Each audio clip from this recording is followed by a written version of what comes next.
Hello દોસ્તો, નમસ્કાર. નવું શીખો ચેનલમાં તમારું સ્વાગત છે મિત્રો. આજે આપણે જે કુલરનો જે પંપ છે એ આપણે રિપેર કરીશું, બરાબર છે. તો આને તમારે ફેંકી નથી દેવાનો, બરાબર, કચરામાં. જે સર્વિસ કરવાના છે, એટલે કે જે આપણે આ બંધ છે, જો હું તમને બતાવીશ મિત્રો. તો હું જો અહીંથી તમને પ્લગ આપી અને દેખાડીશ કે આપણે જુઓ પાવર તો ચાલુ જ છે, બરાબર.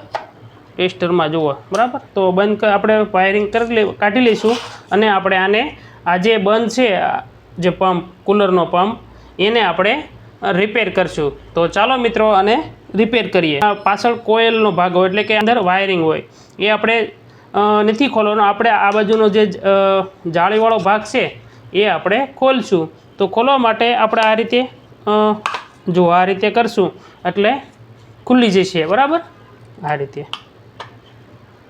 તો આપણે જો આ રીતે ખુલતો જશે ભાગ. હવે આવું ભાગ નીકળે પહેલાં આપણે આને સાફ સફાઈ પણ કરતા જઈશું.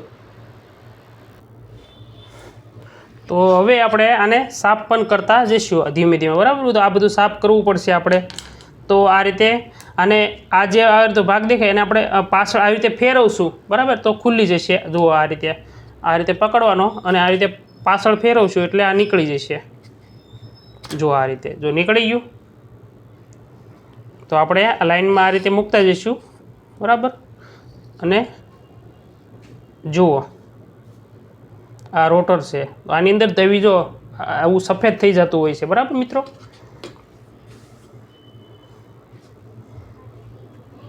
જો આ રીતે તમને સફેદ દેખાય છે, એવું ખરાબ થઈ જતું હોય આ રીતે.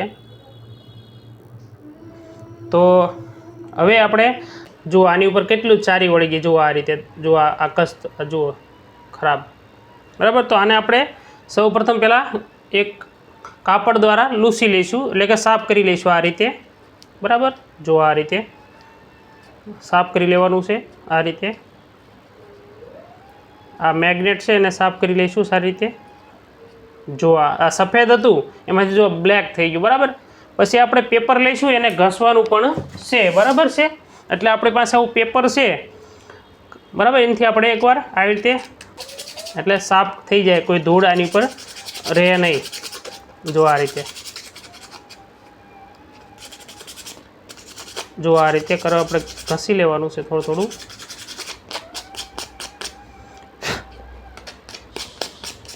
તો મિત્રો જુઓ હવે આપણે આ સાફ થઈ ગયો છે, એટલે આ મૂકી દઈએ છીએ મેગ્નેટવાળો ભાગ. અને હવે આની અંદર જુઓ તમે મિત્રો, હું તમે અહીંથી લાઇટ કરું એટલે દેખાશે. જો આની અંદર જો કીલ બાંધી ગયો, જુઓ આ આપણે રબરની જે છે એ આની પાછળ આવશે, એ આપણે મારશું, બરાબર. લગાડતી વખતે જોઈ તમને દેખાડીશ. જો આની અંદર સફેદ થઈ ગયું, બરાબર. તો આપણે પાણી હોય એની સારી વળી ગઈ છે, બરાબર, ફરતી. તો એને આપણે સાફ કરવાની છે. તો આ રીતે કાપડ લેવાનું અને કાપડને આપણે અંદર નાખશું આ રીતે, બરાબર. અને સાફ કરી દઈએ. આ રીતે કાપડ નાખશું અને ફેરવશું એટલે આપણે જે અંદર ધૂળની જે સારી વળી ગઈ છે એ સાફ થઈ જાય. જો આ રીતે નાખશું આપણે કાપડને.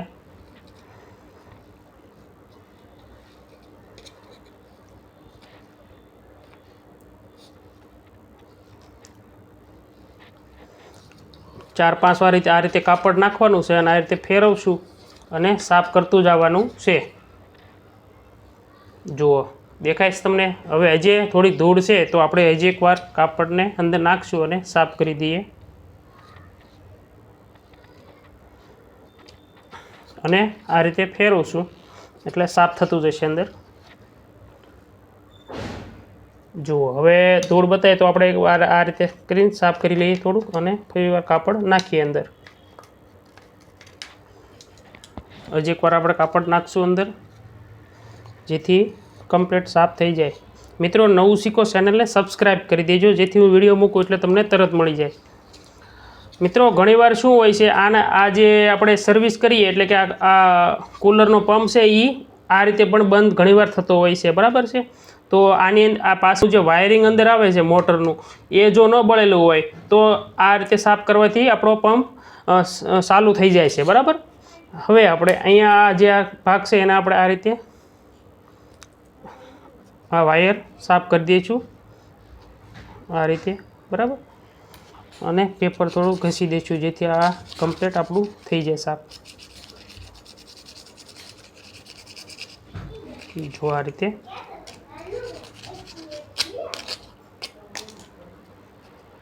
સાફ થઈ ગયો।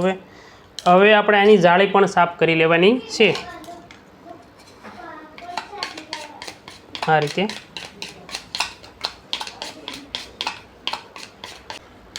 પછી આપણે આ રીતે કાપડ મારી દઈશું એટલે સાફ થઈ જશે। જો થઈ ગઈ સાફ। બંને બાજુ આ રીતે ઘસી ઘસીને કાપડ મારી દે।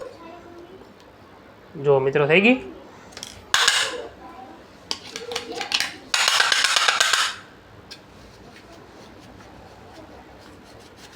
તો જો આપણી જાળી કમ્પ્લીટ સાફ થઈ ગઈ છે।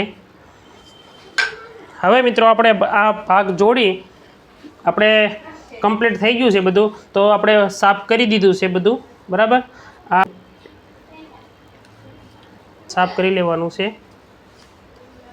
જો આ રીતે આપણે નાખવાનું છે। જો આ મેગ્નેટ ઓટોમેટિક અંદર જતું રહેશે। આ ખેંચ છે અંદર જુઓ જતું રહ્યું આ રીતે બરાબર। મેગ્નેટ જો આ રીતે ખેંચી લેશે એટલે આપણે પહેલાં અહીંયા લગાડી દઈશું આ રીતે અને રબરનો જે સીલ છે પાછળ એ આપણે અહીંયા રીતે લગાડી દઈશું અને અંદર બેસાડવાનું છે બરાબર। એટલે આપણે ખેંચી ના હાલે એટલે મેગ્નેટ પકડી રાખવાનો છે એટલે રબરને કરે આપણું પાછળનું નીકળી જશે। એટલે આપણે ધીમેથી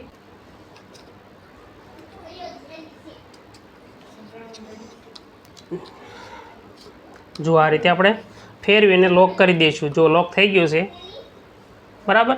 અને હવે આપણે પાવર આપશું અને આપણે જોઈએ કે આપણી મોટર શરૂ થઈ આપણો પંપ રિપેર થઈ ગયો કે નહીં બરાબર। તો હવે હું પાવર અહીંયા આપીશ।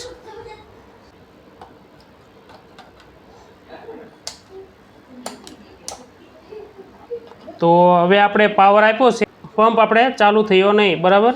એટલે આપણો પંપ આની કોઇલ આવે એ બળી ગઈ છે બરાબર।